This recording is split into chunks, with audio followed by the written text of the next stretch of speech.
अब हमारा है अनुच्छेद 25 से 28, जिसमें धर्म की स्वतंत्रता का अधिकार दिया गया है और इसमें 4 अनुच्छेद हैं। इसमें जो है 4 अनुच्छेद हैं। एक है अनुच्छेद 25, जिसमें अंतःकरण, कॉन्साइंस की स्वतंत्रता, अंतःकरण की स्वतंत्रता और धर्म को मानने,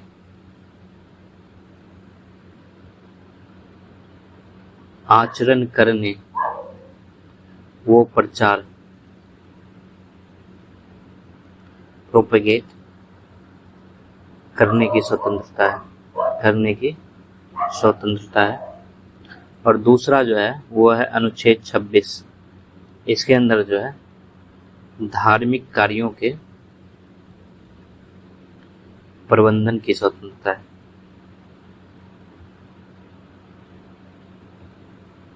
इसके बाद जो है अनुच्छेद 27 है, जिसमें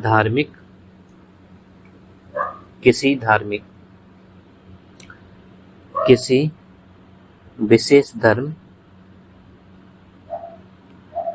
की अभिवृद्धि के लिए कर नहीं देने की स्वतंत्रता।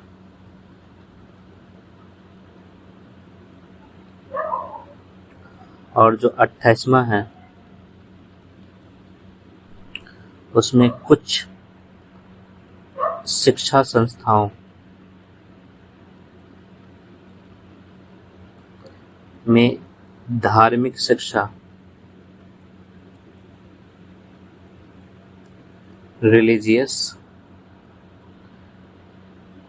इंस्ट्रक्शन या धार्मिक उपासना, रिलीजियस वर्शिप में उपस्थित होने का अधिकार, उपस्थित होने से स्वतंत्रता। ये जो है अनुच्छेद 28 में दिया गया है। और यहाँ पर जो है धर्म की स्वतंत्रता की बात की गई है। और यहाँ पर का जो समाज है भारत का, खास तौर पर प्राचीन काल से ही धर्म के प्रश्न पर प्रायः विनम्र और लचीला रहा है। इसका सबसे स्पष्ट प्रमाण यही है कि नए नए धर्मों का जितना विकास भारत में हुआ है उतना कहीं और नहीं हुआ है। सनातन हिंदू परंपरा के भीतर जो है यहाँ पर बौद्ध, सिख, जैन धर्म निकले हैं।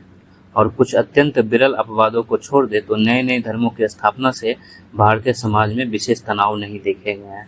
इसलिए यहाँ पर जो है धार्मिक सहिष्णुता और सर्वधर्म संभाव जैसी जो है भारतीय परंपरा यहाँ पे सामान्य बात है। वहीं पर अगर विश्व से मतलब तुलना करें तो जैसे यूरोप की स्थिति जो है वहाँ पे सबसे अलग है, क्योंकि वहाँ पर धर्म के सांगठिक रूप यानी कि जो वहाँ का चर्च है उसका केंद्रीय महत्व होता है। और चर्च ने लगभग 1000 साल तक अपना वर्चस्व वहाँ पर बनाए रखा। वहाँ ना समाज का विकास हुआ, ना राजनीति का, ना ही अर्थव्यवस्था का, दर्शन कला, किसी भी चीज़ का वहाँ विकास नहीं हुआ। और व्यक्ति की स्वतंत्रता का इतना अधिक दमन किया गया कि व्यक्ति चर्च से परेशान हो उठा। और इसलिए जो है वहाँ पर 14वीं शताब्दी में पुनर्जागरण हुआ, जो आगे चलकर जो है धर्म सुधार आंदोलन में रूपांतरित हो गया और अपनी मूल प्रकृति के धर्म में इसी वर्चस्ववादी रूप में प्रतिक्रियावश पैदा हुआ था। और इसी स्थिति में जो है 1851 ईस्वी में जॉर्ज जैकब हॉलीओक नामक विचारक ने धर्मनिरपेक्षता के विचार की जो है मतलब उन्होंने अपना विचार दिया था। तो जो धर्मनिरपेक्षता विचार है, धर्मनिरपेक्षता, ये 1851 में जॉर्ज जैकब हॉलीओक ने दिया था।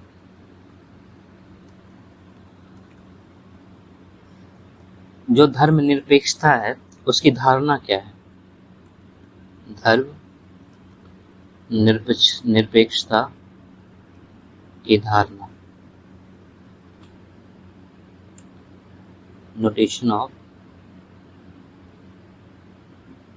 सेकुलरिज्म। धर्मनिरपेक्षता जो है वह सेकुलरिज्म शब्द से बना हुआ है, सेकुलरिज्म शब्द से बना हुआ है, और ये सेकुलरिज्म जो है सेकुलम शब्द से बना हुआ है, सेकुलम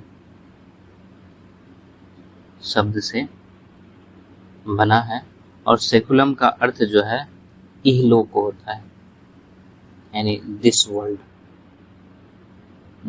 होता है। और होलियोक ने,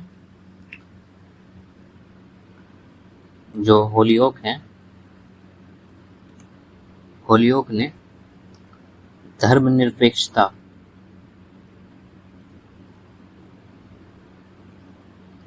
की धारणा में 4 बातों पर बल दिया है।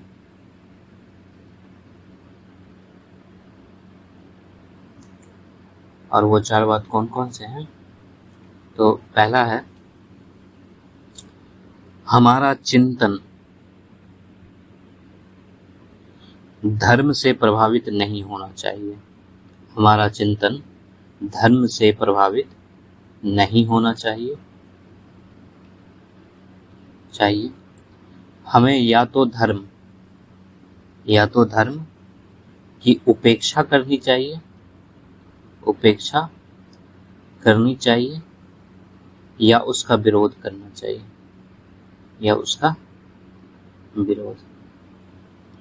दूसरी बात इनकी थी कि हमारे चिंतन के केंद्र में इहलोक तथा इहलौकिक समस्या होनी चाहिए। इहलौकिक समस्याएं होनी चाहिए,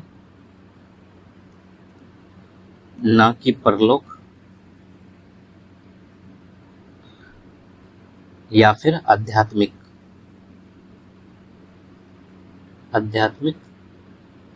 समस्याएं। इनका तीसरा कथन था इहलोक की समस्याओं का समाधान, इहलोक की समस्याओं का समाधान धर्म से नहीं विज्ञान से हो सकता है। अतः वैज्ञानिक अनुसंधान और वैज्ञानिक अनुसंधान का मतलब साइंटिफिक रिसर्च और वैज्ञानिक मनोवृत्ति यानी साइंटिफिक टेम्पर के विकास पर अधिकतम बल देना चाहिए, अधिकतम बल दिया जाना चाहिए। और इनकी चौथी और आखिरी बातें थी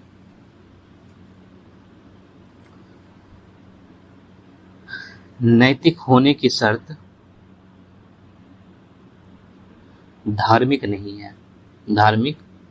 होना नहीं है।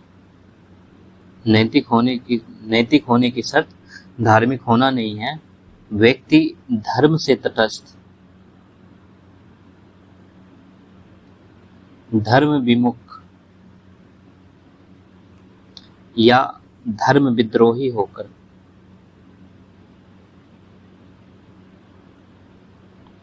भी नैतिक हो सकता है।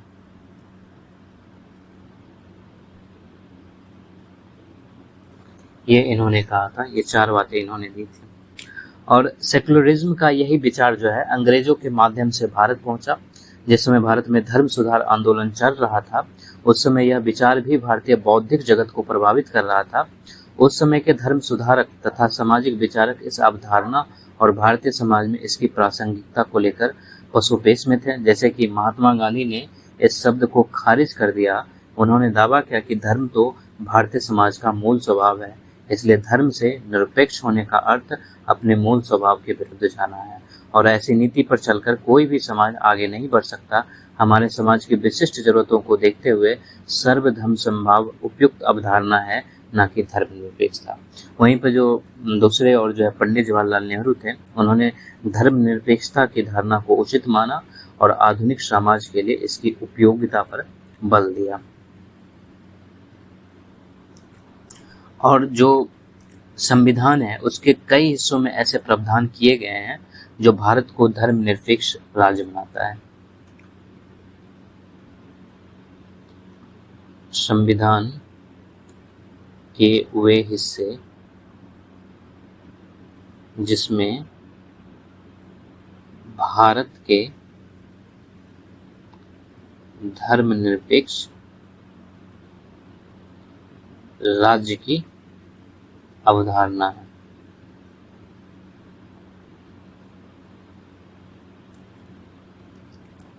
और इसमें देखें तो हम लोग जो महत्वपूर्ण अनुच्छेद है, महत्वपूर्ण और उपयोगी अनुच्छेद, वो तो 25 से 28 तो है ही। इसके अलावा जो है अनुच्छेद 15 में, 16 में, 29 में, 30 में, 44 में, 51 क में और 51 क के च वाले भाग में जो है भारतीय राज्य को धर्मनिरपेक्ष प्रकृति प्रमाणित करता है। जैसे आपातकाल के दौरान जो है श्रीमती इंदिरा गांधी सरकार ने 42वें संविधान संशोधन से 42वें संविधान संशोधन अधिनियम 1976 के माध्यम से सेकुलर शब्द जो है संविधान की प्रस्तावना या उद्देशिका में शामिल किया।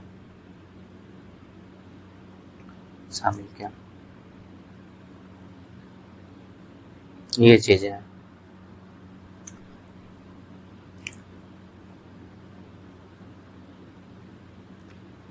अब चीजें क्या है कि जहां तक धर्मनिरपेक्ष राज्य का प्रश्न है, उसकी कुछ खास विशेषताएं होती है और इसे समझने के लिए यह जानना जरूरी है कि राज्य और धर्म के आपसी संबंध की दृष्टि से राज्य जो है कितने प्रकार के होते हैं।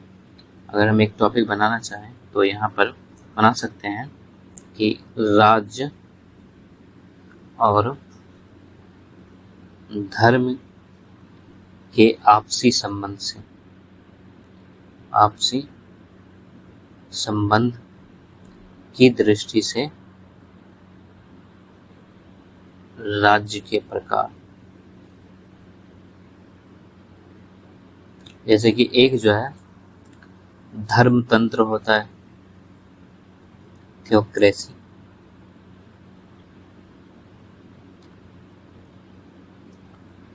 ये वे राज्य होते हैं जहां पर राजनीतिक व्यवस्था का संचालन जो है धर्म के अधीन होता है। यानी जो राजनीतिक व्यवस्था है इसका संचालन जो है धर्म के अधीन किया जाता है। और ऐसे राज्यों में जो है धर्म की प्रमुखता होती है या फिर चर्च का प्रधान ही राज्य प्रमुख होता है या फिर राज्य प्रमुख जो राज्य प्रमुख है वह चर्च के प्रधान के अधीन होता है, चर्च के प्रधान के अधीन होता है। और इसका उदाहरण हम लोग लें वर्तमान में तो वेटिकन सिटी आ जाएगा या फिर तिब्बत कह सकते हैं। तिब्बत जो है इसके लिए एग्जाम्पल हो जाएगा। इसी तरह दूसरा जो है हम लोग ले सकते हैं धर्म प्रभावित राज्य, इसको रिलीजियस स्टेट कहा जाएगा। ये वो राज्य होते हैं जिनकी राज व्यवस्था जो है चर्च के अधीन नहीं होता है। इनकी जो राज व्यवस्था है ये चर्च के अधीन नहीं होता है, अधीन तो नहीं होती, लेकिन ये किसी धर्म को राजकीय धर्म घोषित जरूर करते हैं। राजकीय धर्म यानी स्टेट रिलीजियन घोषित करते हैं, और जिनके कानून उस धर्म के अनुयायियों को विशेष अधिकार व सुविधाएं प्रदान करते हैं। और ये जो है वर्तमान में पाकिस्तान, ईरान, इराक, इजराइल में ये व्यवस्था है। इजराइल में इसी तरह एक धर्म विरोधी राज्य भी हो सकता है।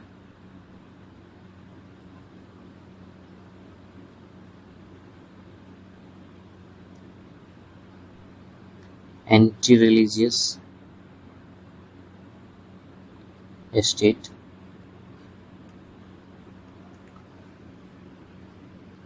ये वो राज्य होते हैं जो धर्म का विरोध करते हैं, जो धर्म का विरोध करते हैं। ऐसे राज्य में जो है व्यक्ति को धर्म की स्वतंत्रता नहीं प्राप्त होती है। व्यक्ति को धर्म की स्वतंत्रता नहीं प्राप्त होती, ना ही धार्मिक संस्थाओं के धर्म के प्रचार का अधिकार होता है। प्रचार का अधिकार भी नहीं होता। और ये व्यवस्था जो है साम्यवादी राज्यों में पाई जाती है। साम्यवादी राज्यों यानी कम्युनिस्ट स्टेट्स में ये पाई जाती है। और एग्जाम्पल लें तो इसमें भूतपूर्व सोवियत संघ आ जाएगा, भूतपूर्व सोवियत संघ हो जाएगा, चीन हो जाएगा, ये चीजें। अब जो एक धारणा है वो है धर्मनिरपेक्ष राज्य की।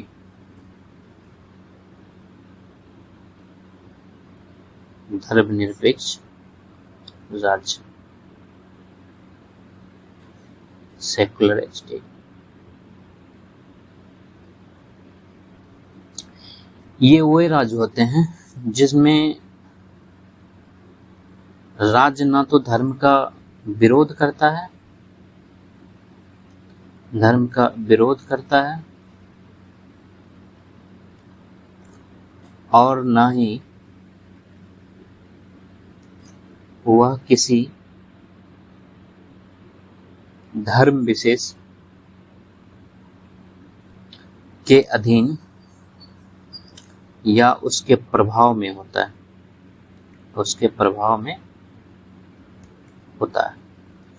और धर्मनिरपेक्ष राज्य की कुछ खास विशेषताएं होती हैं। इसकी विशेषताएं क्या क्या है, इसको थोड़ा विस्तार से देखते हैं। जैसे कि इन राज्य में कोई धर्म नहीं होता है, कोई राज्य का धर्म नहीं होता है। और दूसरा जो है, ऐसे राज्यों में राज्य धर्म के आधार पर नागरिकों में भेदभाव नहीं करता है, यानी कि धर्म के आधार पर नागरिकों में भेदभाव नहीं। संविधान जो है कानून या नियम विनियम इत्यादि जो है सभी धर्मों के अनुयायियों पर लागू होते हैं, धर्म विशेष के अनुसार नहीं होता है।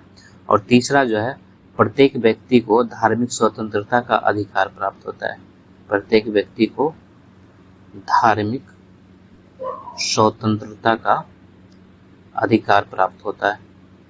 अधिकार प्राप्त होता है। और धार्मिक स्वतंत्रता के अंतर्गत कई पक्ष होते हैं, जैसे कि उसको अपने धर्म को मानने की स्वतंत्रता होती है, अपने धर्म का प्रचार करने की स्वतंत्रता होती है, धार्मिक संस्थाओं के प्रबंधन की स्वतंत्रता होती है, धर्मांतरण करने की स्वतंत्रता होती है, कोई भी धर्म नहीं मानने की स्वतंत्रता होती है, नए धार्मिक मत स्थापित करने की स्वतंत्रता होती है। और ये सारी स्वतंत्रताएं जो है एक धर्मनिरपेक्ष राज्य अपने व्यक्तियों को देता है। इसके अलावा जो है इसकी चौथी ये है कि ऐसे राज्य जो है, ऐसे राज्यों में राज्य प्रायः धर्म के क्षेत्र में हस्तक्षेप नहीं करता है। वह केवल आपवादिक परिस्थितियों में एक्सेप्शनल कंडीशन में हस्तक्षेप करता है। और वो कंडीशन क्या हो सकती है? तो जब लोक व्यवस्था की बातें आती है या राज्य की सुरक्षा की बात हो, उसके लिए जो है वो धर्म में हस्तक्षेप करता है।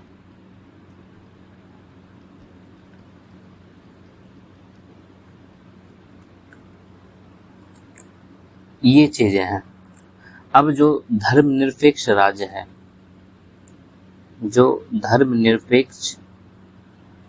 है, उसके पास धर्मनिरपेक्षता की दो विकल्प होते हैं। धर्मनिरपेक्षता के दो विकल्प होते हैं। एक होता है नकारात्मक धर्मनिरपेक्षता, जिसको जो है बोल सकते हैं सेक्युलरिज्म इन नेगेटिव केस। दूसरा जो है सकारात्मक धर्मनिरपेक्षता।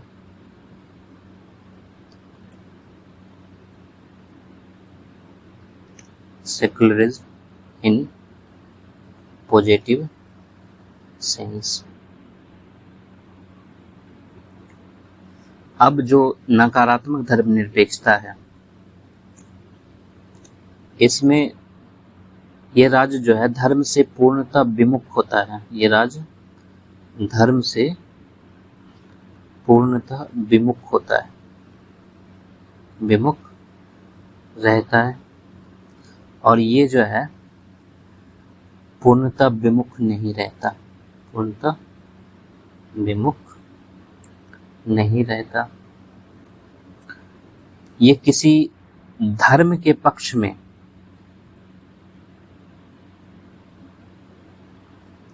जो है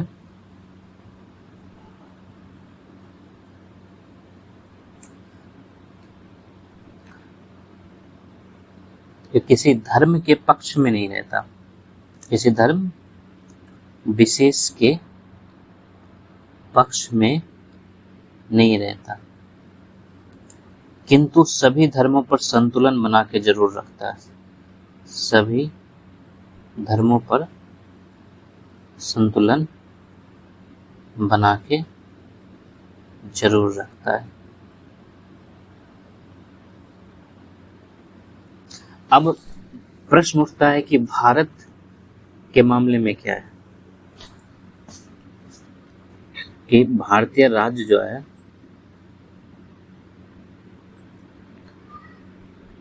वह धर्मनिरपेक्षता की सकारात्मक धारणा का समर्थक है, यानी भारतीय राज्य की नकारात्मक धारणा का। तो यहाँ पर जो है भारतीय राज्य जो है वह धर्मनिरपेक्षता की सकारात्मक धारणा का समर्थक है, वह नकारात्मक धारणा का समर्थक नहीं है। क्योंकि इसका अर्थ है कि राज्य ना तो धर्म का विरोध करता है, ना ही वह अधार्मिकता का प्रतिपादन करता है। वह सिर्फ इस बात का ध्यान रखता है कि राज्य किसी धर्म या संप्रदाय विशेष के पक्ष में इस तरह ना झुक जाए कि राज्य की तटस्थता खतरे में आ जाए। जैसे कि अब बहुत सारे केसों की हम लोग चर्चा करें, जैसे कि पहले हम लोग एक केस लेते हैं,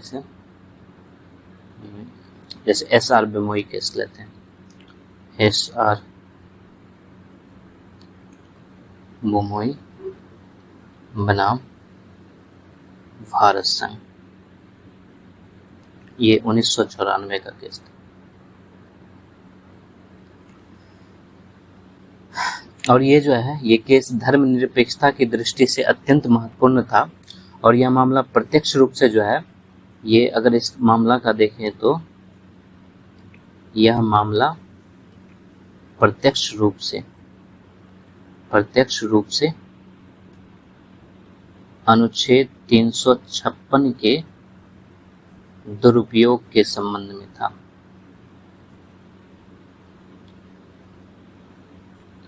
लेकिन सर्वोच्च न्यायालय जब अपना निर्णय सुना रहा था तो उसमें उन्होंने धर्मनिरपेक्षता से संबंधित भी महत्वपूर्ण निष्कर्ष दिए।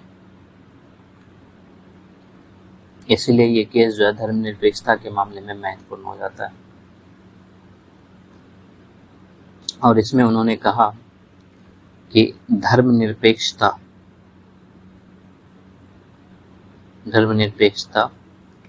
संविधान के मूल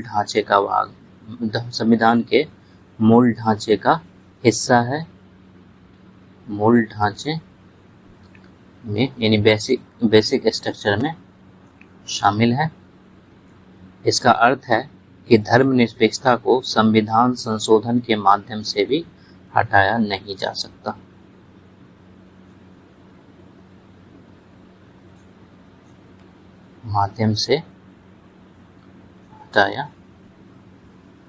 सकता। उसके बाद उन्होंने कहा कि यहाँ पर जो है धर्मनिरपेक्षता की सकारात्मक अवधारणा है। धर्मनिरपेक्षता एक सकारात्मक अवधारणा है। और इसमें क्या है, इसका अर्थ है कि सभी धर्मों के प्रति समान व्यवहार करना है।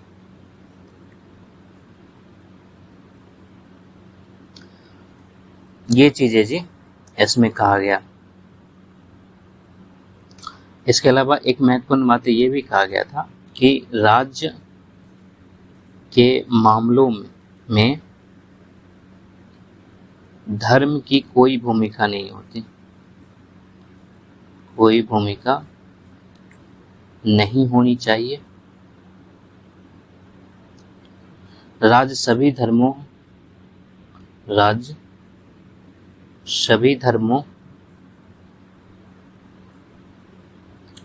के अनुयायियों के साथ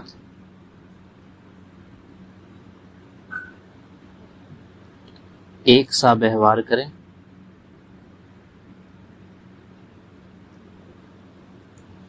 अतः यदि कोई राज्य सरकार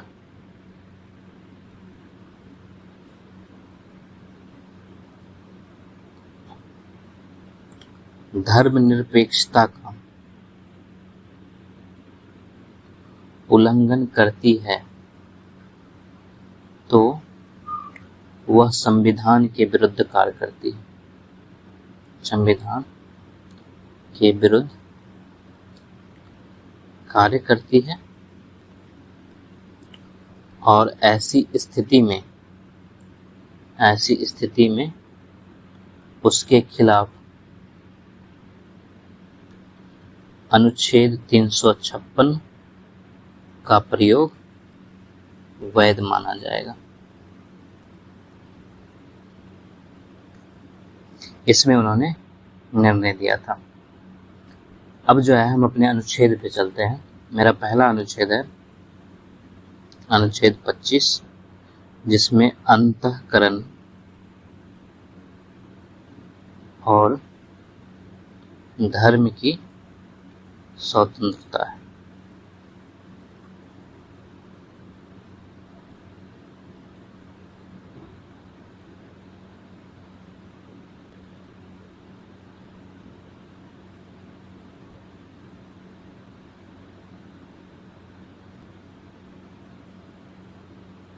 और इसके दो खंड हैं,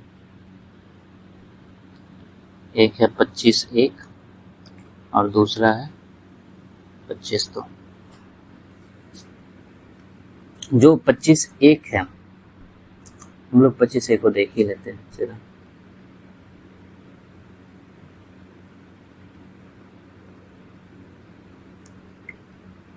पच्चीस का जो प्रथम खंड है, इसमें कहा गया है कि लोक व्यवस्था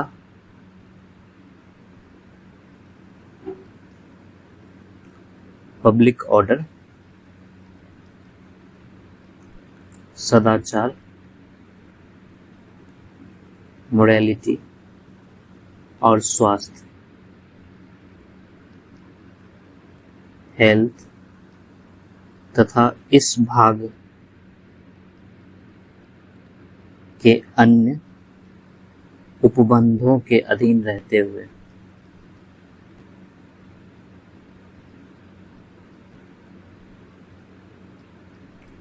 सभी व्यक्तियों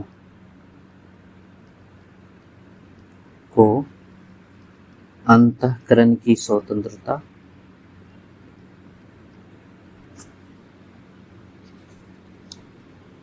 फ्रीडम ऑफ कॉन्साइंस का और धर्म के अबाध रूप से मानने,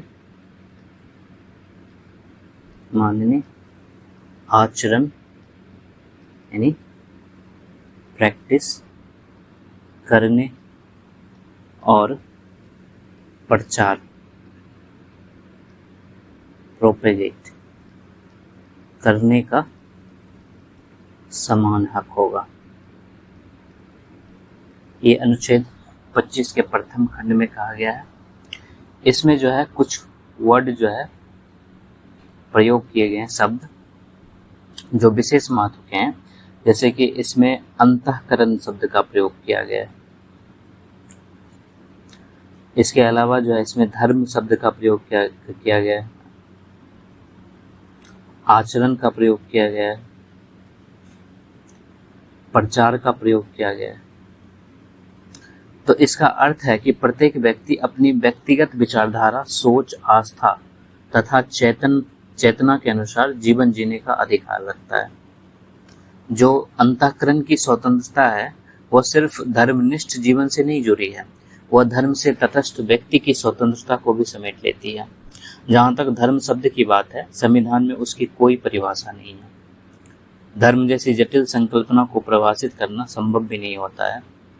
इसमें अपने धार्मिक विश्वासों को मानने की स्वतंत्रता है। धर्म का आचरण करने का जहाँ पे अर्थ है, जो इसमें लिखा गया है धर्म का आचरण करने से, उसमें कोई धर्म विशेष जिन कर्मकांड या अनुष्ठानिक कृत्यों को करने की सलाह देता है, प्रत्येक व्यक्ति को वे कर्मकांड और कृत्य करने की स्वतंत्रता है। और इसमें जो धर्म के प्रचार शब्द का जो प्रयोग किया गया है, उसके अधिकार का अर्थ है कि व्यक्ति अपने धार्मिक विश्वासों की प्रशंसापूर्ण व्यक्तिगत अभिव्यक्ति दूसरों के सामने कर सकता है और उन्हें प्रेरित भी कर सकता है कि वो उसके धर्म को अपनाएं। और भारतीय संविधान का अनुच्छेद 25 प्रत्येक व्यक्ति को अत्यंत विस्तृत अर्थ में धार्मिक स्वतंत्रता की गारंटी देता है। लेकिन जो इसका दूसरा खंड है,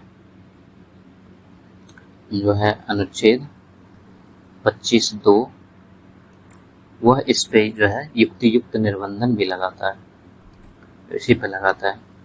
और इसमें 2 ऐसे युक्ति युक्ति निर्बंधन दिए गए हैं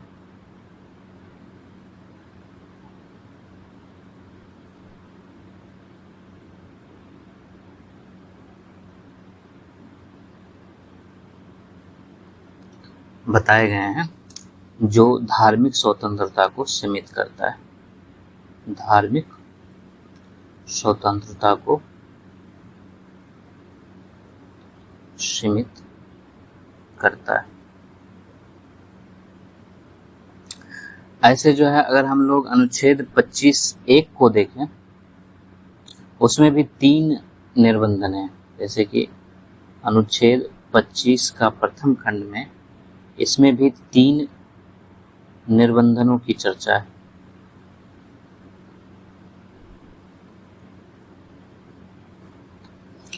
चर्चा है। और वो 3 निर्बंधन क्या है? तो लोक व्यवस्था है, दूसरा जो है सदाचार है, और तीसरा जो है वह स्वास्थ्य है, हेल्थ, मोरालिटी और पब्लिक ऑर्डर है। ये 3 जो है पहले खंड में दिए जा चुके हैं, यानी कि राज्य इन 3 में से किसी पे भी खतरा उपस्थित होने पर धार्मिक स्वतंत्रता को सीमित कर सकता है। जैसे एग्जाम्पल के लिए, धार्मिक स्वतंत्रता के नाम पर कोई ऐसा जुलूस नहीं निकाला जा सकता जिससे सांप्रदायिक तनाव भड़कने की आशंका हो या लोक जीवन में प्रचलित नैतिकता के विरुद्ध हो। सर्वोच्च न्यायालय ने आनंद मार्गियों को ऐसे जुलूस निकालने या सभा आयोजन करने के आधार को खारिज कर दिया जिसमें तलवार, बड़छी, भाले जैसे खतरनाक हथियारों या फिर जो वो मानव कपाल होता है या जलती हुई मसालें होती है, उसके साथ सार्वजनिक स्थानों पर तांडव नृत्य किया जाता है। तो इनसे जो है अभिव्यक्तियों के साथ जुलूस निकालने में लोक व्यवस्था और सदाचार का खतरा उत्पन्न हो सकता है।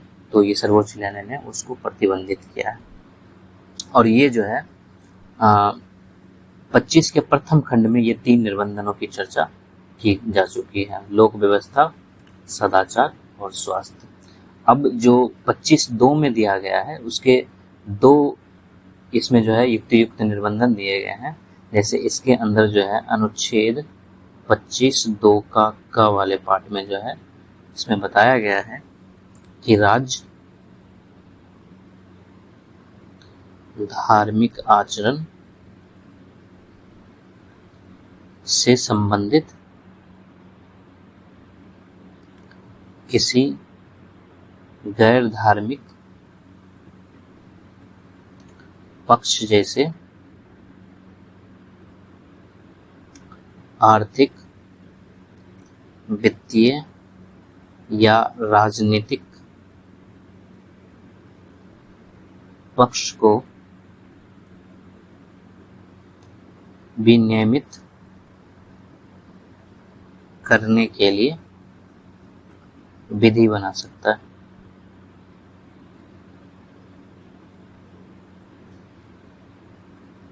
विधि बना सकता है।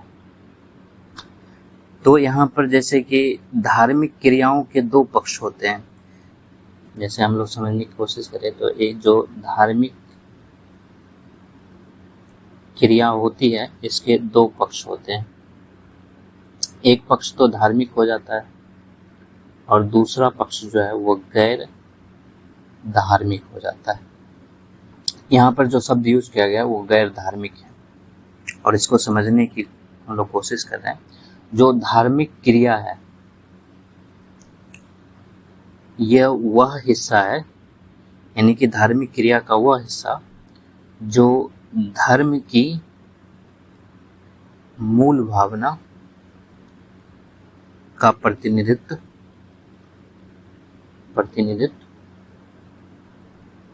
करता है और जिसके बिना धार्मिक क्रिया या धार्मिक आचरण का अर्थ नहीं रहता है। और जो गैर धार्मिक है इसका अर्थ है वे सभी हिस्से इसमें शामिल होते हैं, वे सभी हिस्से शामिल हैं जो सारभूत रूप में धार्मिक भावना का प्रतिनिधित्व नहीं करते बल्कि उसके राजनीतिक, आर्थिक या वित्तीय पक्ष से जुड़े होते हैं। वित्तीय पक्ष से जुड़े होते हैं। और ये हिस्से जो है धार्मिक क्रिया के लिए अनिवार्य नहीं होते, अनिवार्य नहीं होते धार्मिक क्रिया के लिए, धार्मिक क्रिया के लिए। इसलिए राज्य राज्य जो है ये अनिवार्य नहीं है, इसलिए राज्य जो है इसको विनियमित करता है, तो इससे धार्मिक स्वतंत्रता का उल्लंघन नहीं माना जाता है। जैसे उदाहरण के तौर पर किसी मंदिर या मस्जिद द्वारा खरीदी गई जमीन कानूनी है या गैर कानूनी है, यह प्रश्न जो है धर्म से जुड़ा होकर भी धर्मनिरपेक्ष या गैर धार्मिक मामला है। ठीक, ये चीजें हो गई। ये जो है एक युक्ति युक्त निर्बंधन की चर्चा थी इसमें। अब जो दूसरा है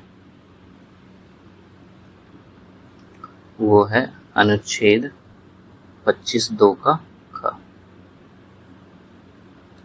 तो इसमें क्या कहा गया है,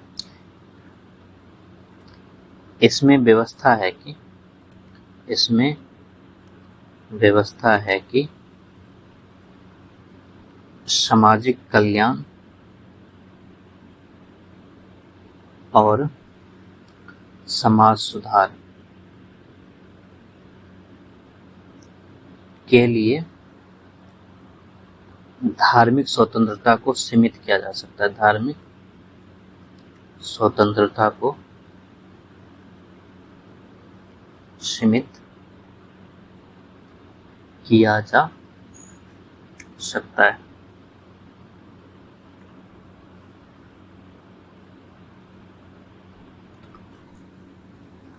और इसमें एक चीज और बताया गया है कि हिंदू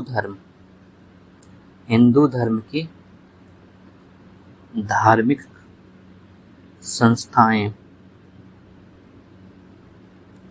सभी व्यक्तियों के लिए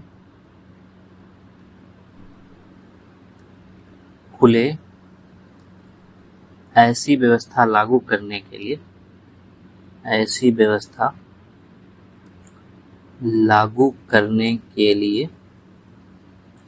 भी धार्मिक स्वतंत्रता सीमित किया जा सकता है, स्वतंत्रता को सीमित किया जा सकता है। ये चीज है। अनुच्छेद 25 के साथ 2 स्पष्टीकरण भी दिए गए हैं। अनुच्छेद 25 के साथ स्पष्टीकरण है और उसकी संख्या 2 है। जो प्रथम स्पष्टीकरण है, मतलब सिख के लिए बताया गया है कि वो कृपान वगैरह धारण कर सकता है। तो इसमें जो है सिखों द्वारा कृपान धारण किया जाना सिखों के धार्मिक आचरण का एक आवश्यक पक्ष है। इसका अर्थ है कि लोक व्यवस्था के आधार पर सिखों को कृपान धारण करने से मना नहीं किया जा सकता, धारण करने से मना नहीं किया जाएगा। ये पहला स्पष्टीकरण था जिसमें सिख की जगह। और जो दूसरा स्पष्टीकरण है, दूसरा स्पष्टीकरण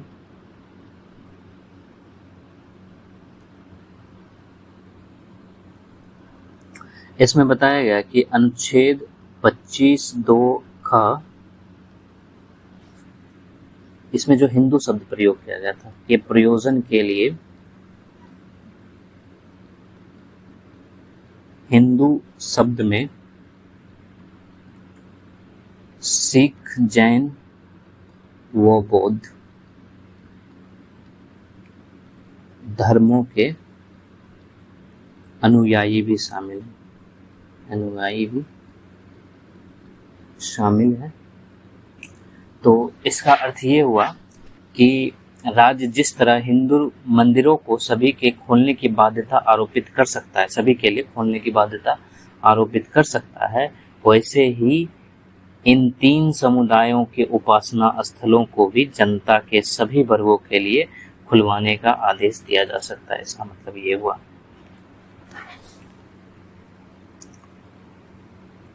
अब जैसे कि धर्म के प्रचार के लिए जो है न्यायालय में बहुत सारे मामले गए और न्यायालय ने उस पर अपने निर्णय दिए हैं। जैसे कि अगर उसको एक टॉपिक बना के देखा जाए तो 1977 में सर्वोच्च न्यायालय ने धर्म के प्रचार के अधिकार की सीमाएं स्पष्ट कर दी है। और वो क्या क्या है, जैसे उन्होंने कहा है कि अनुच्छेद 25(1) इसमें जो धर्म के प्रचार की स्वतंत्रता दी गई है, इसमें जो धर्म के प्रचार की स्वतंत्रता दी गई है, उसका अर्थ अनुच्छेद 25(1) का अर्थ यह नहीं है कि वह धर्मांतरण करने की स्वतंत्रता प्रदान करता है। धर्मांतरण करने की स्वतंत्रता, धर्मांतरण मतलब एक धर्म से खुद को दूसरे धर्म में बदल लेना, स्वतंत्रता प्रदान करता है। दूसरी बात जो है इसमें जो है मतलब धर्म के प्रचार के स्वतंत्रता के बारे में, धर्म के प्रचार की स्वतंत्रता को लेकर कहा गया था। दूसरा जो अनुच्छेद 25(1) में अंतःकरण की स्वतंत्रता निहित है, उसमें कहा गया है कि व्यक्ति अपनी इच्छा से किसी भी धर्म को अपना सकता है। इसका अर्थ ये है कि अंतःकरण की स्वतंत्रता में अपना धर्म बदलने की भी स्वतंत्रता निहित है, बदलने की भी स्वतंत्रता निहित है। ये चीज है। तीसरी चीजें जो है उन्होंने धर्म के प्रचार का अर्थ निकाला। धर्म प्रचार का अर्थ है कि व्यक्ति दूसरों को अपने धर्म की विशेषता का परिचय दे सकता है, विशेषताओं का परिचय दे सकता है, उसकी श्रेष्ठता का प्रतिपादन कर सकता है। और अगर इस जानकारी से प्रभावित होकर, ठीक है, और यानी कि उसके द्वारा दिए तथ्यों या तर्कों के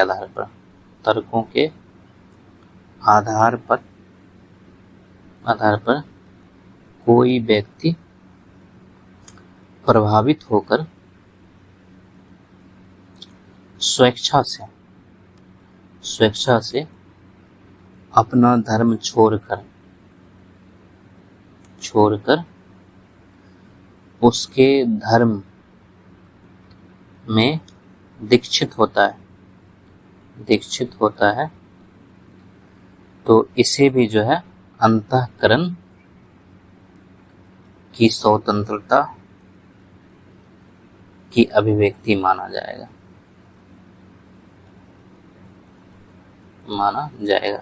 ये कहा। इसके अलावा जो उनकी चौथी बातें हैं, उन्होंने कहा था कि यदि कोई व्यक्ति बल, कपट, लालच या प्रलोभन से व्यक्ति का धर्मांतरण करने के लिए प्रेरित करता है, तो ये जो है प्रेरित करता है, तो ये धार्मिक स्वतंत्रता का उल्लंघन माना जाएगा। धार्मिक स्वतंत्रता का उल्लंघन माना जाएगा।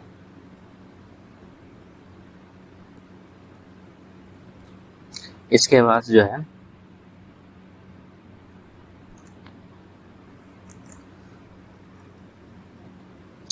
इसके बाद उन्होंने कहा था कि इस स्वतंत्रता को सीमित किया जा सकता है किसके आधार पर? तो अनुच्छेद 25(1) में दिया गया है, लोक व्यवस्था, सदाचार इत्यादि के आधार पर, आदि के आधार पर, यानी अनुच्छेद 25(1) में जो दिया गया है उसके आधार पर जो है, यानी स्वास्थ्य के आधार पर भी जो है इसको किया जा सकता है।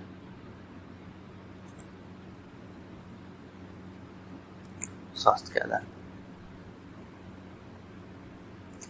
ये जो है, ये था 25। अब हम लोग जो है अनुच्छेद 26 की तरफ चलते हैं। अनुच्छेद 26, इसमें जो है धार्मिक कार्यों के प्रबंध की स्वतंत्रता है। आर्टिकल 26, फ्रीडम टू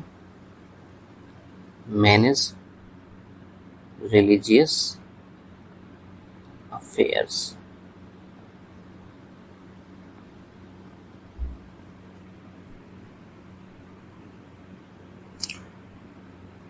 और जो है अनुच्छेद 26 में कहा गया है कि लोक व्यवस्था,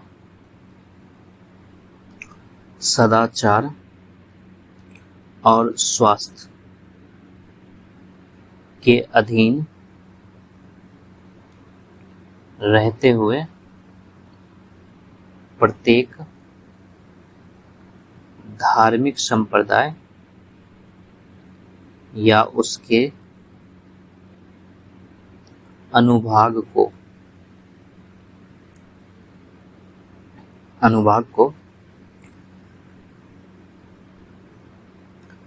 धार्मिक और पूर्त यानी चैरिटेबल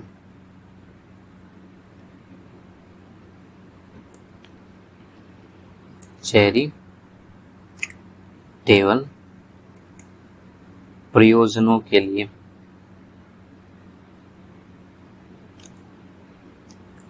संस्थानों की स्थापना और पोषण का, इसके अलावा अपने धर्म विषयक कार्यों के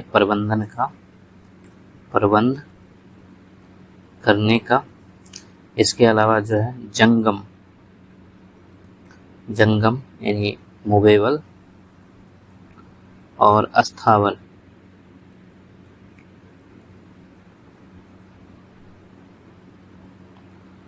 संपत्ति के अर्जन और स्वामित्व का,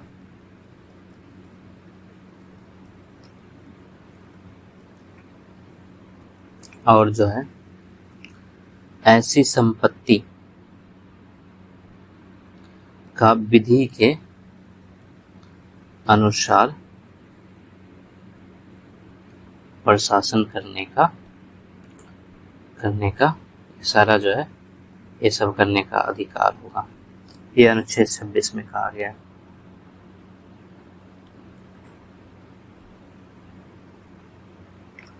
इस अनुच्छेद को लेकर न्यायालय में कुछ रोचक प्रश्न उठते रहे हैं, जिसमें प्रमुखता इस बात की रही है कि कोई समूह अनुच्छेद 26 के अंतर्गत धार्मिक संप्रदाय माना जा सकता है या नहीं।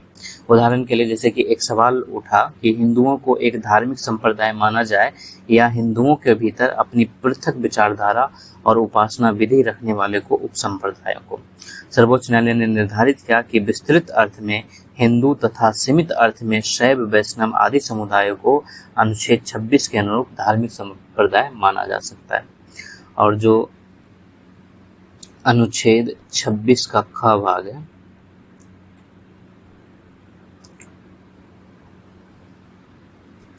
इसमें जो है ये वाला भाग, इसमें धार्मिक कार्य के प्रबंधन करने का अधिकार दिया गया है। तो इसको लेकर न्यायालय में भी कई प्रश्न उठते रहे हैं।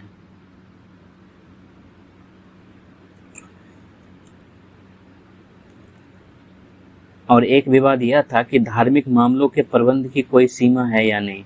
तो इसमें सर्वोच्च न्यायालय ने स्पष्ट किया कि धार्मिक मामलों के प्रबंध की यह स्वतंत्रता अनुच्छेद 26 में वर्णित 3 सीमाओं यानी कि लोक व्यवस्था, सदाचार और स्वास्थ्य के अधीन तो है ही, इसके अलावा यह भी ध्यान रखना जरूरी है कि प्रबंध की यह स्वतंत्रता धर्म के धार्मिक विषयों तक सीमित है, धर्म के गैर धार्मिक पक्षों पर लागू नहीं होता है।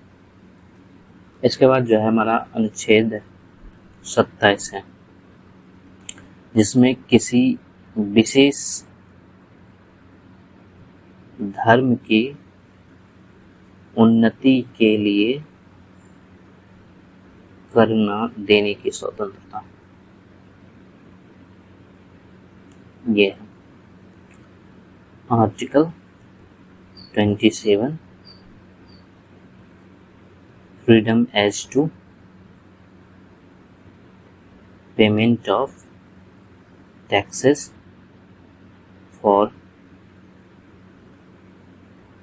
promotion of any particular religion, ये अनुच्छेद 27 में दिया गया।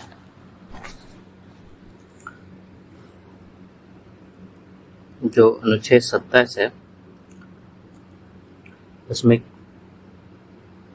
इसमें जो प्रावधान किया गया है वह राज्य की धर्मनिरपेक्षता का महत्वपूर्ण प्रावधान है। इसमें कहा गया है कि किसी भी व्यक्ति को ऐसे करों का संदाय यानी पेमेंट करने के लिए बाध्य नहीं किया जाएगा, बाध्य नहीं किया जाएगा जिनके आगम प्रोसीड्स किसी विशिष्ट धर्म या धार्मिक संप्रदाय की अभिवृद्धि यानी प्रमोशन या पोषण यानी मेंटेनेंस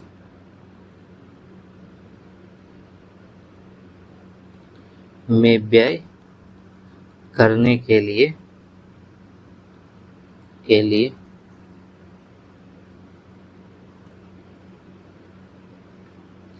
विनिर्दिष्ट रूप से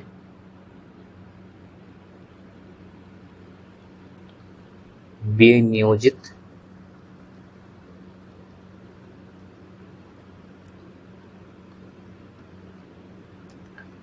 स्पेसिफिकली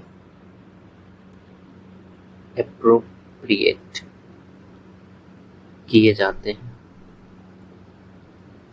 यानी कि इसमें कहा गया कि किसी भी व्यक्ति को ऐसे करों का संदाय करने के लिए बाध्य नहीं किया जाएगा जिनके आगम किसी विशिष्ट धर्म या धार्मिक संप्रदाय की अभिवृद्धि या पोषण में व्यय करने के लिए निर्दिष्ट रूप से विनियोजित किए जाते हैं। यानी कि इस अनुच्छेद का जो है न्यायालय जो है निर्वचन किया और इसके दो अर्थों पर विशेष बल दिया गया है।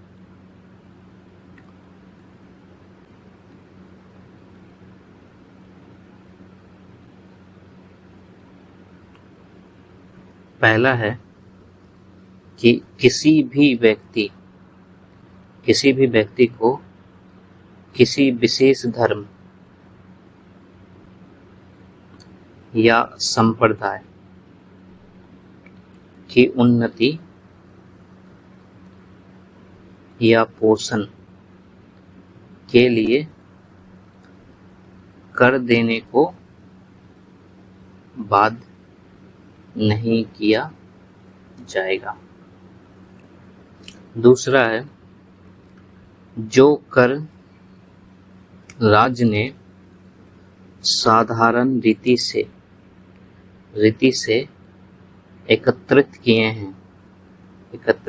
हैं उनका प्रयोग भी किसी विशेष धर्म या संप्रदाय की उन्नति या पोषण के लिए नहीं किया जाएगा। ये चीजें करें। इसके अलावा जो है अनुच्छेद 27 में कर की चर्चा की गई है। इसमें जो है अनुच्छेद 27 में इसमें जो है कर लगाने, यानी कर का इंग्लिश टैक्स लगाने का ही निषेध करता है, शुल्क लगाने का नहीं करता। शुल्क का इंग्लिश फीस, लगाने का नहीं। और कर और शुल्क जो है दोनों एक दूसरे का समानार्थक नहीं है, यानी कर राज्य द्वारा निर्धारित कर संरचना के अनुसार वसूले जाते हैं, जैसे कि आयकर हो गया, बिक्री कर हो गया, सेवा कर हो गया। और कर से प्राप्त राशि का उपयोग जो है सार्वजनिक हित में होता है, कर देने वाले व्यक्तियों के विशेष पक्ष में नहीं। और इसके विपरीत शुल्क का सीधा संबंध जो है किसी विशेष सेवा या कार्य से होता है, क्योंकि उसका भुगतान उस सेवा के लिए होता है। जैसे कि यदि किसी मंदिर में प्रवेश के लिए कुछ शुल्क निर्धारित कर दिया जाए तथा उस शुल्क से प्राप्त धन को उस मंदिर के समुचित प्रशासन या रख रखाव जैसे कार्यों के लिए खर्च किया जाए, तो वह जो है अनुच्छेद 27 का उल्लंघन नहीं माना जाएगा। ऐसा जो है इसका भाव निकलता है, इसमें कहा गया है। अब हमारा जो है आखिरी आ जाता है और वो है अनुच्छेद 28।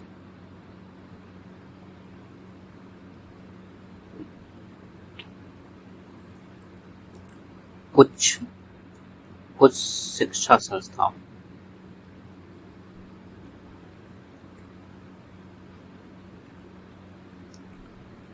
धार्मिक शिक्षा या धार्मिक उपासना में उपस्थित होने की स्वतंत्रता। Article 28 freedom as to attendance at religious instruction या और religious worship in certain educational institutions।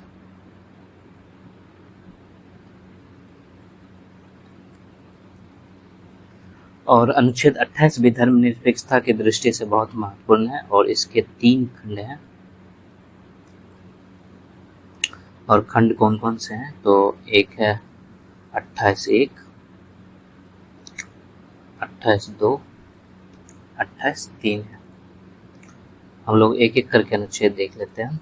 जैसे कि अनुच्छेद 28(1 जो है, इसमें कहा गया है कि राज्य निधि से पूर्णतः पोषित किसी शिक्षा संस्था में कोई धार्मिक शिक्षा नहीं दी जाएगी, शिक्षा नहीं दी जाएगी।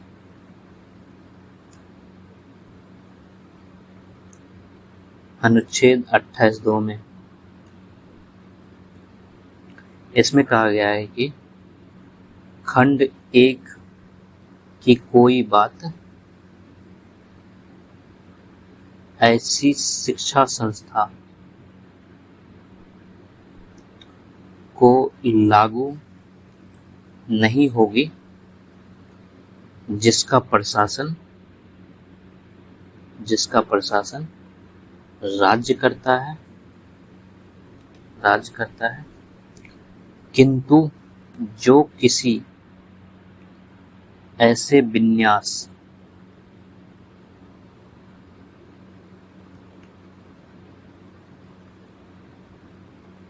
या न्यास ट्रस्ट के अधीन स्थापित हुई है, जिसके अनुसार उस संस्था में धार्मिक शिक्षा देना आवश्यक है। और अगला जो है अनुच्छेद 28 का तीसरा खंड,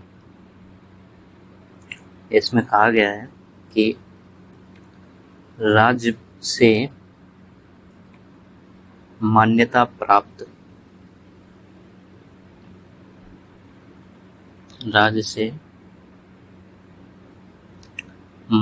प्राप्त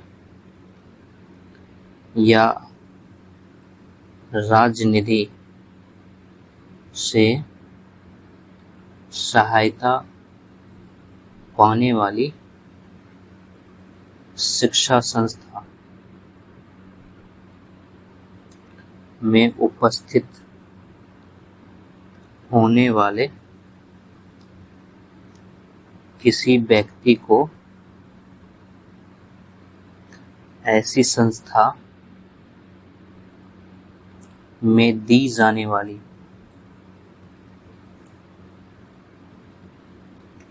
धार्मिक शिक्षा में भाग लेने के लिए या ऐसी संस्था में या उससे संलग्न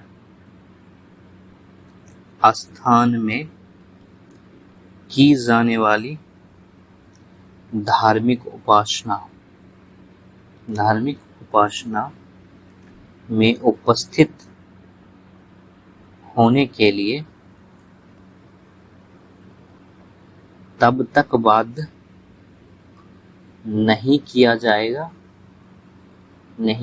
जाएगा जब तक उस व्यक्ति ने या यदि वह अवयस्क हो तो उसके संरक्षण ने इसके लिए अपनी सहमति नहीं दे दी है। इसमें कहा गया कि राज्य से मान्यता प्राप्त या राजनिधि से सहायता पाने वाली शिक्षा संस्था में उपस्थित होने वाले किसी व्यक्ति को ऐसी संस्था में दिए जाने वाले धार्मिक शिक्षा में भाग लेने के लिए या ऐसी संस्था में या उससे संलग्न स्थान में की जाने वाली धार्मिक उपासना में उपस्थित होने के लिए तब तक बाध्य नहीं किया जाएगा जब तक उस व्यक्ति ने, यदि वह जो है अवयस्क है तो उसके संरक्षक ने इसके लिए अपनी सहमति नहीं दे दी है। अगर हम लोग इसको समझने की कोशिश करें, अनुच्छेद 28 को समझने की दृष्टि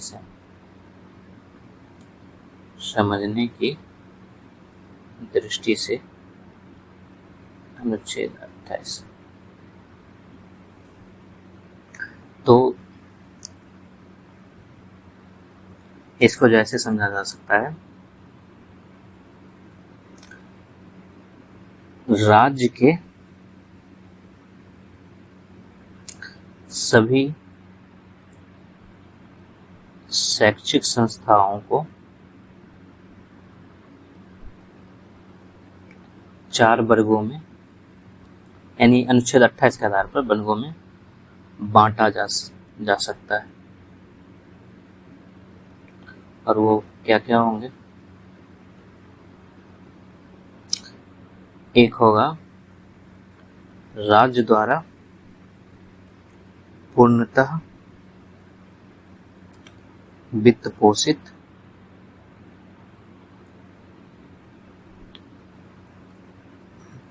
संस्थाएं। दूसरा क्या हो सकता है? राज्य से अंशतः वित्तीय सहायता प्राप्त करने वाली संस्था, अंशतः प्राप्त करने वाली संस्थाएं। और जो तीसरा हो जाएगा, राज्य से मान्यता प्राप्त संस्थाएं, चाहे वो वित्तीय सहायता न लेती हो। और चौथा क्या हो सकता है? चौथा ऐसी संस्थाएं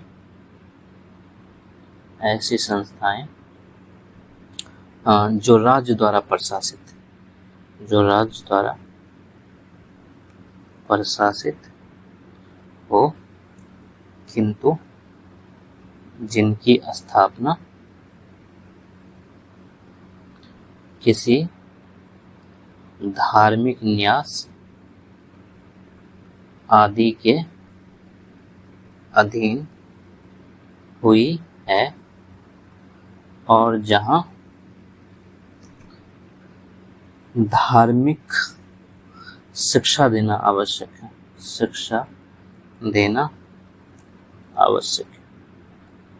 ये चीजें, ये 4 भागों में बांट सकते हैं। और नियम जो है यह है कि वर्ग का जो है राज्य द्वारा पूर्ण वित्त पोषित संस्था है कि शिक्षण संस्थाओं में किसी भी स्थिति में धार्मिक शिक्षा नहीं दी जाएगी। ऐसा इसलिए किया गया है क्योंकि धर्मनिरपेक्ष राज्य में राज्य समानता धर्म से दूरी बनाकर चलता है। ठीक है, तो जो वर्ग क है उसमें धार्मिक शिक्षा नहीं दी जाएगी।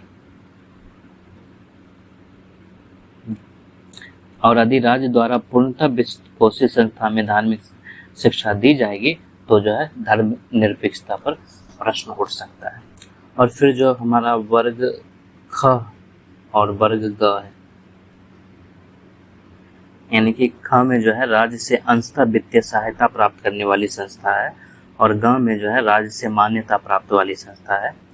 तो इसमें वे संस्थाएं आती है जो राज्य से अंशतः प्रभावित है, या तो कुछ वित्तीय सहायता लेती है या मान्यता लेती है। तो इसके संबंध में नियम यह है कि इनमें धार्मिक शिक्षाएं दी जा सकती है, धार्मिक शिक्षा दी जा सकती है।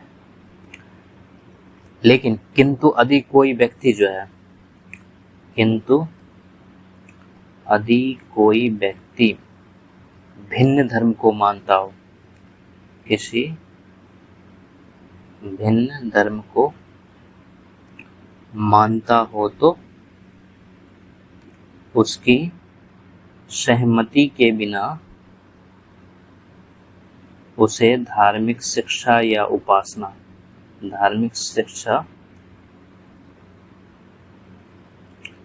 उपासना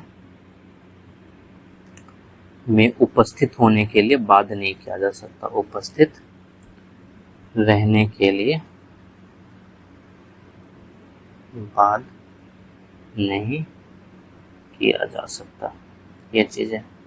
और जो वर्ग घ वाली संस्थाएं हैं, इसमें कहा गया है कि ऐसी संस्थाएं जो राज्य द्वारा प्रशासित हो किंतु जिनकी स्थापना किसी धर्म न्यास आदि के अधीन हुई है और जहां धार्मिक शिक्षा देना आवश्यक है।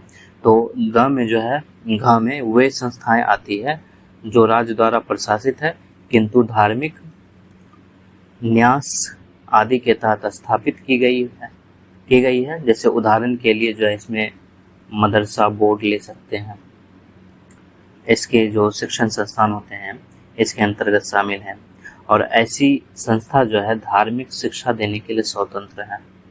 धार्मिक शिक्षा देने के लिए ये संस्था जो है स्वतंत्र है। और अन्य धर्मों के व्यक्ति ऐसी संस्था में इसी शर्त पर प्रवेश ले सकते हैं कि उन्हें उक्त धर्म में धार्मिक शिक्षा से कोई आपत्ति नहीं है। अन्य धर्मों के व्यक्ति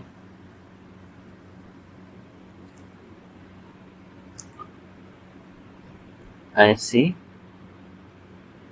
संस्थाओं में इसी शर्त पर प्रवेश ले सकते हैं कि उन्हें उक्त धर्म की धार्मिक शिक्षाओं से कोई आपत्ति नहीं है। जैसे कि एक एग्जाम्पल ये ले सकते हैं कि जैसे बिहार में जो है, बिहार में देखा गया कि कई हिंदू बच्चे जो हैं, हिंदू बच्चे भी मदरसा बोर्ड की परीक्षाओं में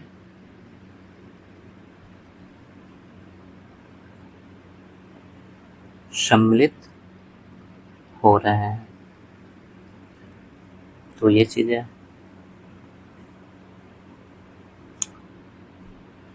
यहाँ जो है हमारा अनुच्छेद 28 जो है वो खत्म होता है। लेकिन एक प्रश्न है कि क्या भारत धर्मनिरपेक्ष राज्य है?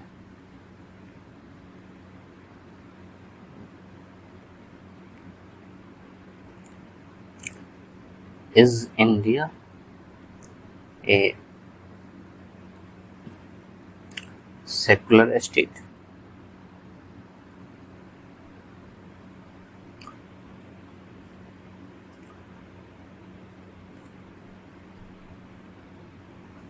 तो हम लोग देखते हैं कि आखिर ऐसे कौन से लक्षण हैं जो भारत को धर्मनिरपेक्ष सिद्ध करते हैं। ऐसे लक्षण जो भारतीय राज्य को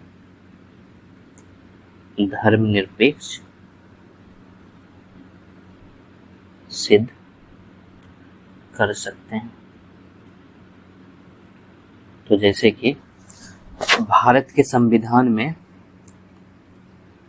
किसी भी धर्म को राजकीय धर्म का दर्जा नहीं दिया गया है और ना ही राज्य के प्रतीकों में धार्मिक मान्यताओं का उपयोग किया गया है। ये चीजें हैं। दूसरी जो है, भारत में धार्मिक स्वतंत्रता का अधिकार जो है बेहद प्रभावी ढंग से दिया गया है। धार्मिक स्वतंत्रता का अधिकार बेहद प्रभावी ढंग से, ये भी बताता है कि भारत धर्मनिरपेक्ष राज्य है। तीसरा जो है, भारत में धर्म और राज्य के अलग अलग कार्य हैं। भारत में धर्म और राज्य के कार्य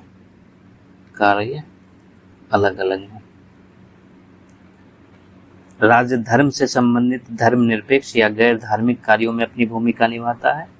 और जैसे कि उदाहरण के लिए कुंभ का मेला हो गया, या फिर मुहर्रम का जुलूस हो गया, तो राज्य जो है पूरी व्यवस्था करती है कि वहाँ पर शांति भंग ना हो। लेकिन जो धार्मिक आस्था है या उसके जो विधि विधान है, उसमें राज्य हस्तक्षेप नहीं करता है। जब कभी कुछ स्वार्थी तत्वों ने धर्म की आड़ लेकर शांति व्यवस्था पर खतरा उत्पन्न किया है, तब राज्य ने अपनी सर्वोच्चता भी साबित की है। जैसे कि स्वर्ण मंदिर में ऑपरेशन ब्लू स्टार चलाया गया था। ऑपरेशन ब्लू स्टार चलाया गया था, तो ये था।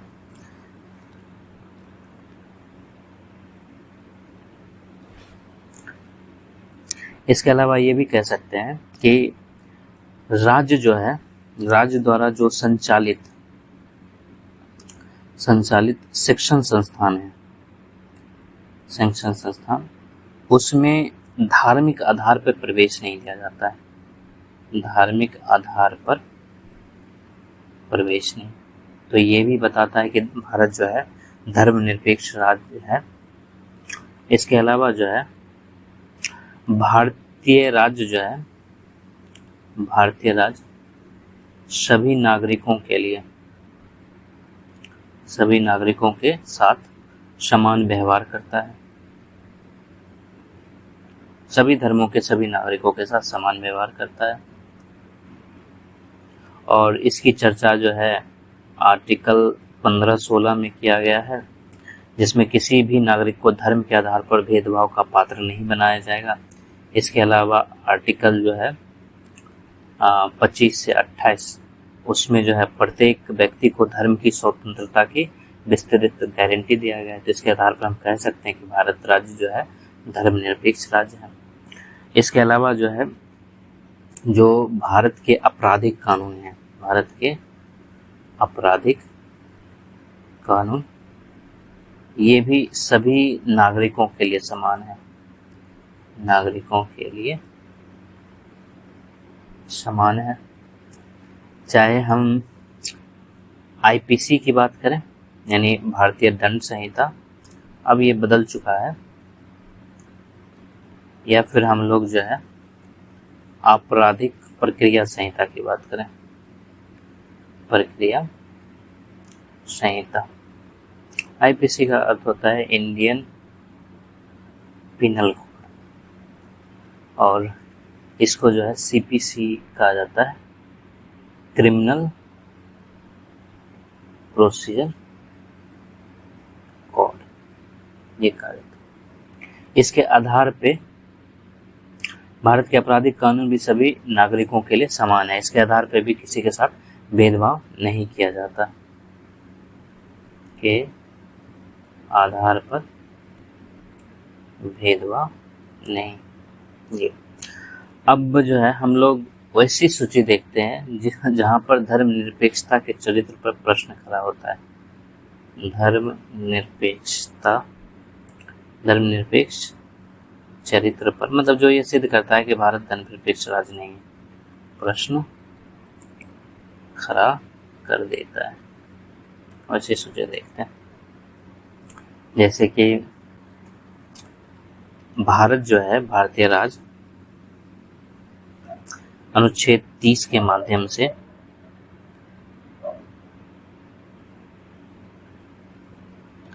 अल्पसंख्यक वर्ग, अल्पसंख्यक धर्मों की शिक्षण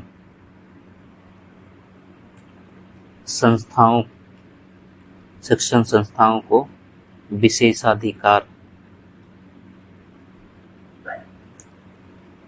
प्रिविलेज प्रदान करता है। जैसे कि अनुच्छेद 30 में कहा गया है कि यदि राज्य किसी अल्पसंख्यक धर्म की शिक्षण संस्था का अधिग्रहण करता है तो उसे क्षतिपूर्ति, यानी कि अर्थात बाजार मूल्य के अनुसार धन देना होगा। अनुच्छेद 30 में कहा गया है।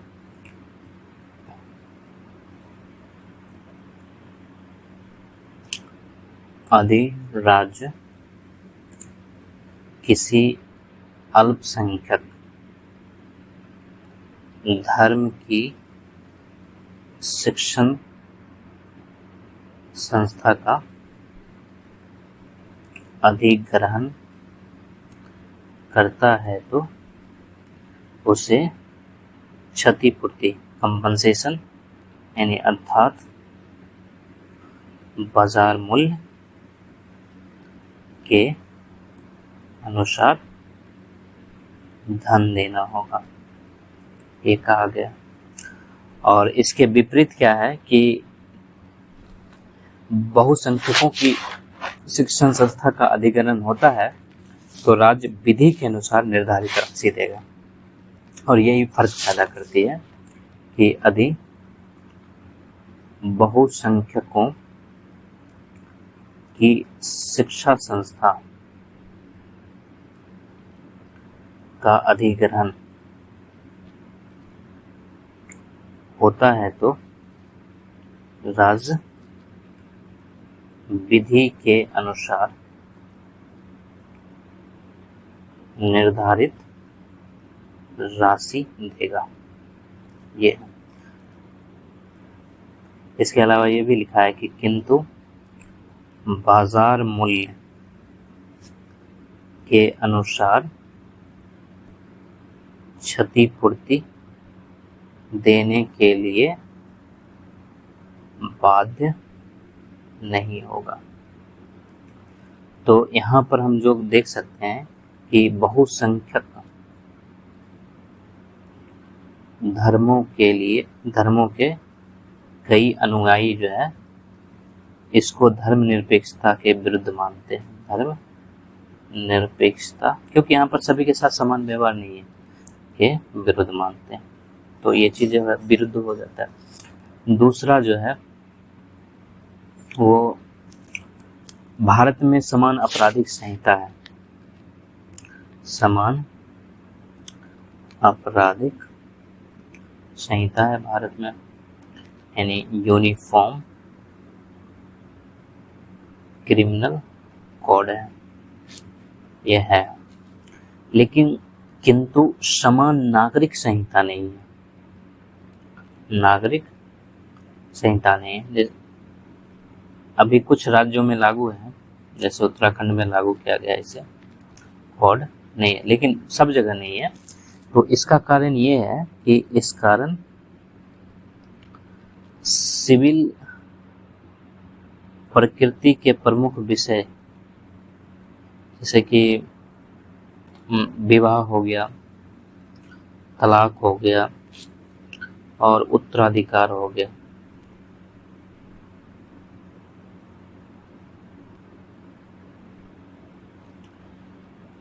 आदि का निर्णय प्रत्येक व्यक्ति जो है अपने धर्म के विधानों के अनुसार लेता है। प्रत्येक धर्म के अपने विधानों के अनुसार होता है। ये चीजें तो ये भी बताता है कि भारत जो है धर्मनिरपेक्ष राज्य नहीं है। तीसरी चीज है वो जो भारतीय राज्य है, भारतीय राज्य ये जो है हज जैसी धार्मिक यात्राओं के लिए सब्सिडी देता है, चूंकि धर्मनिरपेक्ष राज्य में धर्म व्यक्तिगत मामला होता है। इसलिए राज्य द्वारा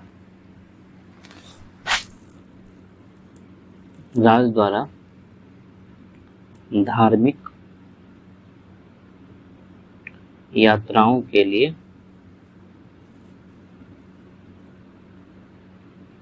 सब्सिडी दिया जाना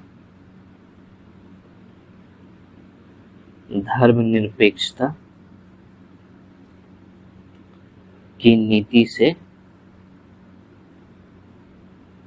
सुसंगत नहीं दिखता।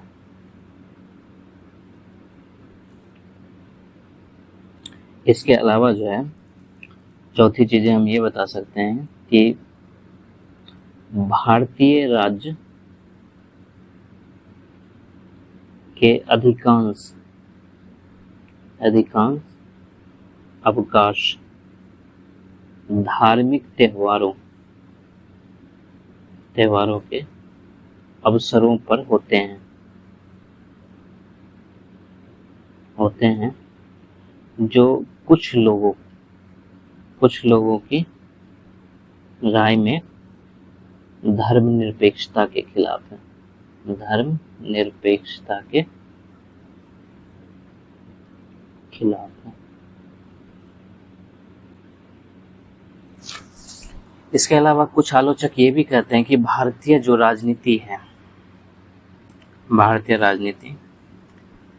यहाँ पे धर्म आधारित राजनीति की जाती है। धर्म आधारित राजनीति की जाती है, यानी बहुत सारे दल किसी धर्म विशेष को आधार बनाकर राजनीति करते हैं और चुनाव के समय जो है धार्मिक आधार पर मतदाताओं को प्रभावित करते हैं। तो ये भी नहीं होता है। तो प्रश्न ये है कि इन सभी सीमाओं के बावजूद क्या भारतीय राज्य को धर्मनिरपेक्ष राज्य कहा जा सकता है? तो जो उपरोक्त सीमाओं में से कुछ वास्तविक हैं जबकि कुछ भ्रामक हैं। जैसे कि जहां पर अल्पसंख्यकों जो है ना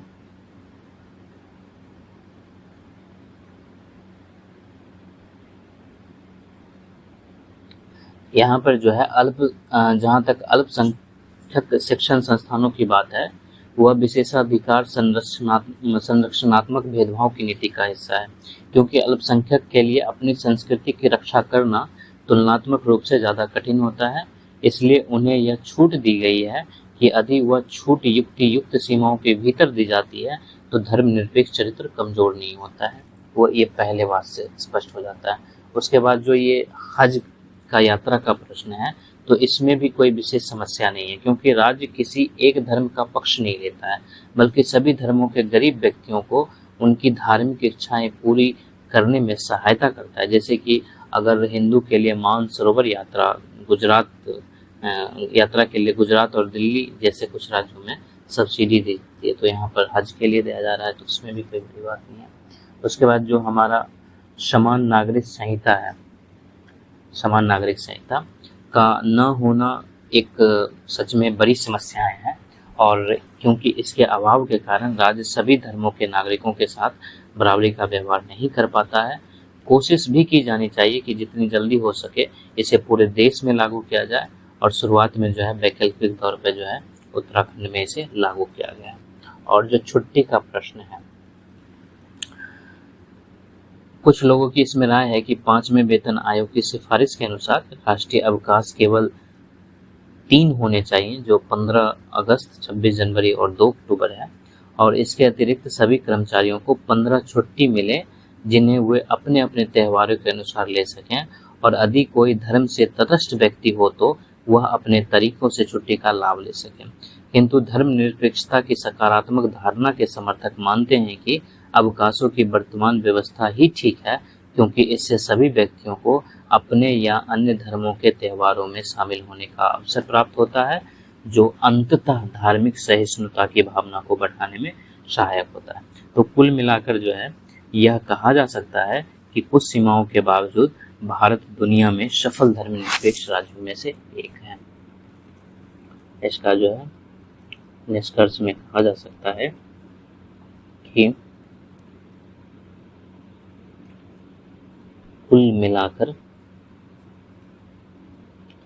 यह कहा जा सकता है कि कुछ सीमाओं के बावजूद भारत दुनिया के सफल धर्मनिरपेक्ष राज्यों में से एक है।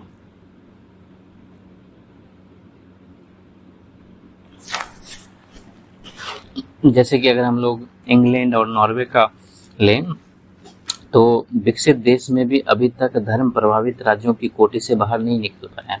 जैसे इंग्लैंड की महारानी अभी भी वैधानिक तौर पर एंग्लिकन चर्च की संरक्षक है, और नॉर्वे के संसद के आधे सदस्यों का लुथेरियन चर्च से वो लोग जुड़े होते हैं, और उनका जुड़ा होना जो है वहाँ पर अनिवार्य होता है। इस दृष्टि से जो नव स्वाधीन देश हैं, यानी न्यूली इंडिपेंडेंट स्टेट, उसमें होने के बावजूद भारत की स्थिति जो है वो प्रशंसनीय है। इसलिए कुल मिलाकर कहा जा सकता है कि कुछ सीमाओं के बावजूद भारत दुनिया के सफल धर्मनिरपेक्ष राज्यों में से एक है। इसको जो है हम लोग आज यहीं तक रखते हैं, फिर आगे जो है हम लोग